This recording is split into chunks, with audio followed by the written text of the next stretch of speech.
It's just makeup. Set the place on fire with my mind. Keep it confusing. Hey everyone! Okay, so today I'm going to do a tag. It's the beauty scenario tag, and I was tagged by Dana Ann, who is, well, she used to be LollyDolly128. We've never met in person, but we're kind of like YouTube internet friends. I like her very much, and she's a super sweet girl, and she tagged me, and thank you very much. This is kind of a cool tag. It's only, I think, 8 questions. I have my computer here, that's why I'm looking away. I'm not just that distracted. Okay, maybe I am. Anyway, it's only 8 questions, and they're kind of like really weird, out of nowhere questions, so clearly I'm interested. Let's do this. I'm actually gonna move the computer here. Keep it confusing. Okay, the first question is, you have to get rid of all your foundations and you can only keep 1 high-end and 1 drugstore. Which do you keep?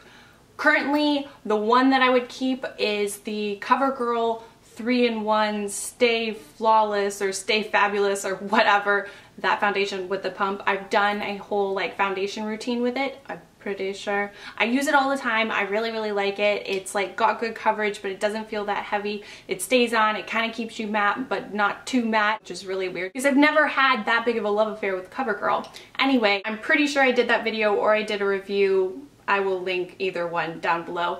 As for the high end, oddly enough, I don't have one that I would keep. So maybe I'm just that extreme. I would get rid of all of them and just keep that one. I mean, like, I've been impressed with the hourglass ones, but not to the point where I'd be like, you are my one holy grail, whatever. I should try more high-end foundations. Maybe I'm missing out on a lot. Kind of like the drugstore versions. It is what it is. Moving on to number 2. You go in for an interview and the lady interviewing you has lipstick on her teeth. I don't know. Do you approach the subject or ignore it completely? Unfortunately, like a lot of situations, it depends. It depends on your whole like vibe with the lady.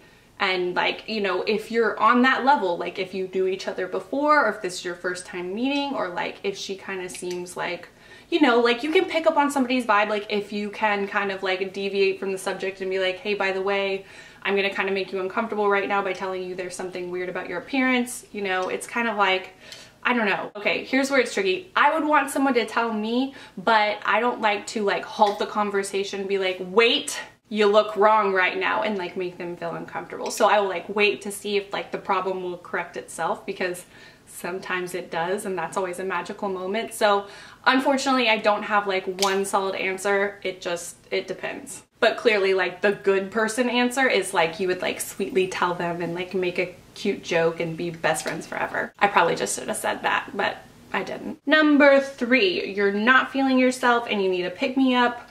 Which lipstick do you put on to make yourself feel beautiful?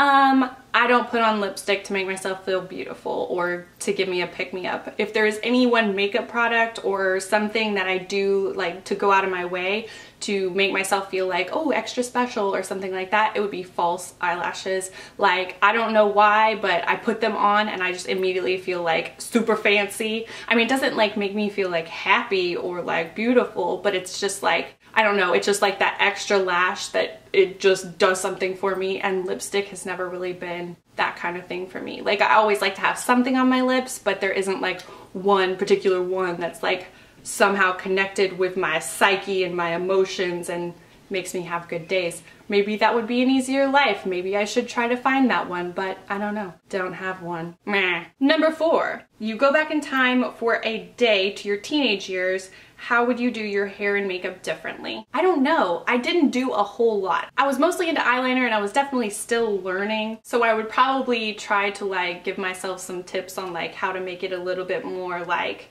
cat eye and not like too thick, and maybe not so much in the waterline. I would definitely teach myself the trick about curling lashes and using a little waterproof to keep them curled, because I was like forever obsessed with like curling my lashes and like having to recurl them with mascara on them, which, you know, is kind of a dangerous thing to do, but it's doable. It's just kind of dangerous. That trick has totally changed my world, so I definitely let myself in on that secret. I would also teach myself how to fill in my brows, because I used to like not do anything to my brows and I have really light brows, so I think it does a lot for my face. But I didn't really do a lot with makeup, so I wasn't doing a whole lot wrong, I think. I don't know. The wrongness came later. I started like trying to play with eyeshadow and I wouldn't blend it, and I did a lot of weird things. Number 5, you ask your hairdresser for a shoulder length Pixie Lott haircut, but they hear wrong and give you a pixie cut. Ooh. Do you A, smile and say thank you, leave and call your mum, a British person wrote this, call your mum hysterical, B, cry in the chair and things get awkward, or C, complain to the manager and demand a refund? Some of these are a little weird. I don't feel like there's only 3 options here. I mean, I could always like go crazy and set the place on fire with my mind. No, I wouldn't do that. I've always secretly wanted a pixie cut, and so maybe I would be like, oh my gosh, I guess this was fate. You suck as a hairdresser because you didn't ask enough questions, but maybe this is what's supposed to happen because I've never been brave enough to actually go for it and chop it all off and have a pixie cut, so I'm just gonna go with it and rock it and love it, because that's kind of what I do anyway. Like if I get a haircut, I don't like overanalyze it. I'm like, oh, this is how my hair is now. Okay. Although a pixie cut would be a very drastic situation. I don't know, I'd probably have upset feelings, but I wouldn't cry in the chair. I'm not big on making a scene. I'd probably think it was fate, but be kind of upset with the hairdresser because that's not cool. And then I'd go on with my life as if I was Mia Farrow in Rosemary's Baby, because that's clearly what you have to do if you have a pixie cut, right? Right? Right. Number 6, your friend surprises you with a 4-day city break and you have 1 hour to pack. Which do-it-all palette do you pack in your makeup bag? Right now, I would say either the balm palette that I put together, I've shown it in a tutorial before, I'll link it down below, or my Naked 3 palette, because I'm still really loving that one and it looks really good with my eye color. And I've done a tutorial with that one too. I can link that one also if you haven't seen it. It's pretty good. Number 7, your house has been robbed. Oh no. Don't worry, everyone is safe. Okay. But your beauty stash has been raided, okay? What's the product you really hope is safe? Like Dana said, I don't think my first concern would be makeup, but maybe just to play along with the question, I think I would say my Hourglass Mineral Veil Primer, because it's my absolute favorite primer and it's really pricey, which obviously I hate like repurchasing it because it's so expensive, but I love it. You know, another bad thing would be stuff that like they don't make anymore, like limited edition stuff. That would suck. But overall, I mean, makeup burglar? I don't know. Number 8, your friend borrows your makeup and returns it in awful condition. Oh no. Do you A, just pretend you haven't noticed, B, ask them to repurchase it, or C, secretly do the same to something of theirs? That's horrible. You are a terrible friend. I would definitely not turn a blind eye to it or pretend like I didn't notice, because that's ridiculous. We're friends, right? Like, you broke my thing, I'm gonna make fun of you. You know, if they decided they wanted to buy it for me again, that would be fine, but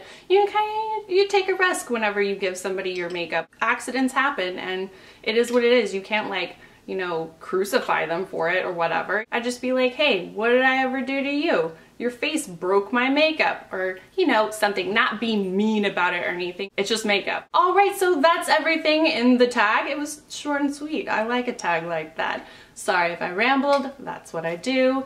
Anyway, I don't know who's done this tag or who hasn't done this tag, so I don't know who I'm gonna tag, but I will put a list of channels down below. Tell them that I told you to tell them to do it anyway. If you like this video, thumbs up this video. It means a lot to me. And if you have any comments or questions, please comment down below. You can also find me on Twitter or Facebook or Tumblr or Instagram or Google+. I'm everywhere. It's LeighAnnSays. The links will be down below. You can also subscribe to my channel to keep up with all my new videos. And if you're already subscribed, thank you so much. You guys are my people and I love you. And as always, thank you so much for watching and I'll see you guys next time. Bye everyone. What? It's a beauty thief. Vidal Sassoon. Probably. You're human. That's fine. I can accept that because I am too. It's kind of a cool, like, tribal print. I'm not really sure what to describe this as, but it has like a transparent background, which I think is really cool. That's what I've been really impressed with about the scratch nail wraps, because I haven't ever had any other nail wraps by any other brand that are like translucent and you just kind of like apply a design that goes over like a color.